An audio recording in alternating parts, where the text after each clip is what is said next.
Hello बच्चों, मैं हूं पंकज श्रोत्रिय और आप देख रहे हैं क्लास 10th साइंस के टॉप मोस्ट बहुविकल्पी प्रश्न जो आपकी एग्ज़ाम के लिए बहुत ही महत्वपूर्ण है। ये ऐसे ऑब्जेक्टिव क्वेश्चन हैं जो आपको एग्ज़ाम में मिल सकते हैं और आपके परसेंटेज को बढ़ा सकते हैं।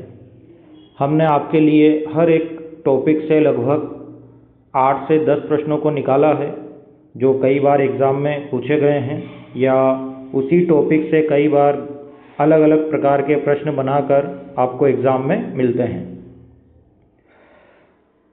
तो आज हम बात करने वाले हैं पहले चैप्टर के बारे में जिसका नाम है रासायनिक अभिक्रिया एवं समीकरण।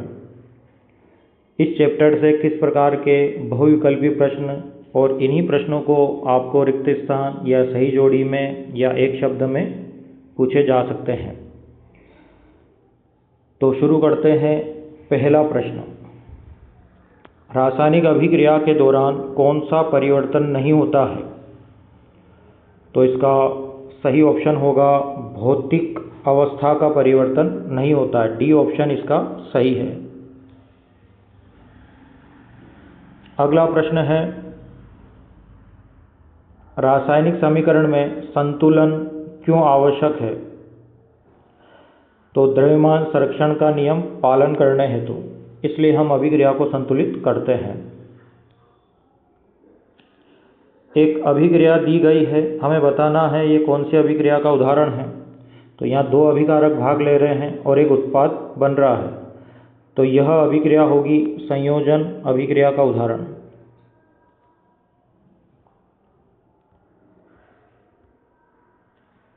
एक अभिक्रिया है, हमें बताना है कौन सी अभिक्रिया का उदाहरण है।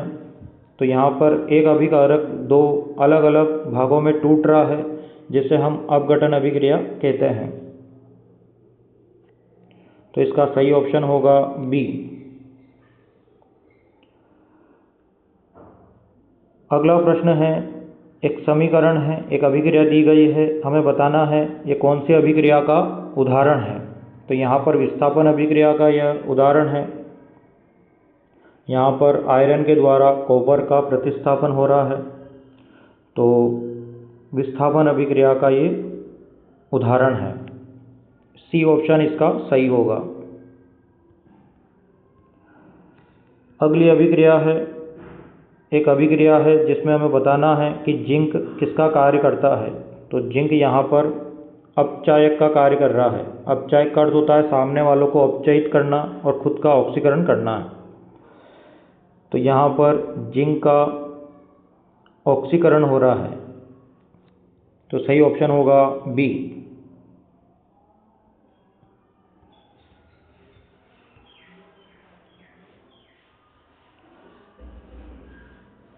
अगला प्रश्न है, एक समीकरण या अभिक्रिया दी गई है, यहाँ पर आपको बताना है कि यह कौन सी अभिक्रिया का उदाहरण है। तो यह उदाहरण है विस्थापन और ऊष्माक्षेपीय अभिक्रिया का।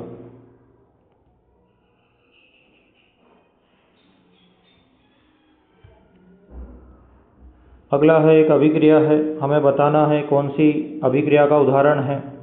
तो ये ऊष्मा द्वारा अपघटन होने वाली अभिक्रिया का उदाहरण है। तो एक प्रकार की ये अपघटन अभिक्रिया है या जिसे हम वियोजन अभिक्रिया भी कहते हैं। यह ऊष्मा द्वारा होती है, तो इसलिए इसका सही ऑप्शन होगा ऊष्मा द्वारा अपघटन।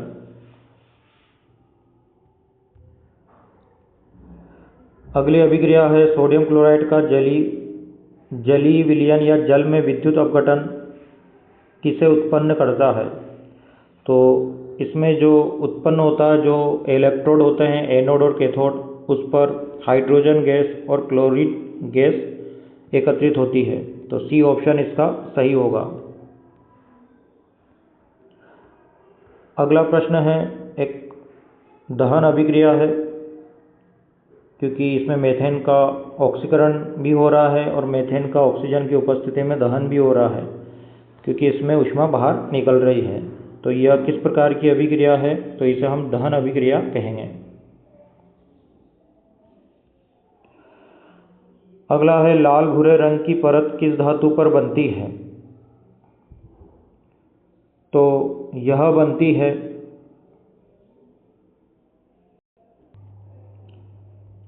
इसका सही आंसर होगा लोहा। कभी कभार तांबा जो होता है उस पर भी ये परत दिखाई देती है, लेकिन यहाँ पर आपको ए वाला ऑप्शन ही सही करना है। काली परत किस धातु पर बनती है? तो चांदी पर बनती है। लोहे पर बनने वाली परत को क्या कहते हैं? उसे हम जंग लगना कहते हैं। जंग का रासायनिक सूत्र क्या होता है? तो ए वाला ऑप्शन जो है ये होता है फेरिक ऑक्साइड, और इसमें जल के अणु होते हैं। ऊष्माशोषी अभिक्रिया होती है, ऊष्मा अवशोषित होती है। बी ऑप्शन इसका सही है।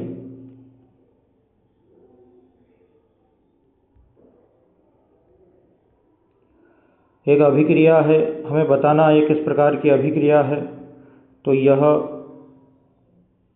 ऊष्माक्षेपी अभिक्रिया है। यहाँ पर बताया गया है प्लस ऊष्मा, तो ऊष्मा का बाहर निकलना ऊष्माक्षेपी अभिक्रिया कहलाता है। AgCl प्रकाश में टूटकर क्या बनाता है? तो यहाँ पर बनता है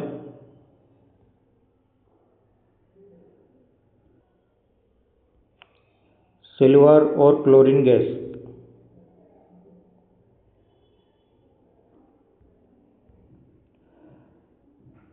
अगला प्रश्न है calcium hydroxide plus CO2, calcium carbonate बनता और जल बनता है। तो यह किस प्रकार की अभिक्रिया का उदाहरण है? तो यहाँ पर जो अभिक्रिया है यह है द्विविस्थापन अभिक्रिया का उदाहरण है।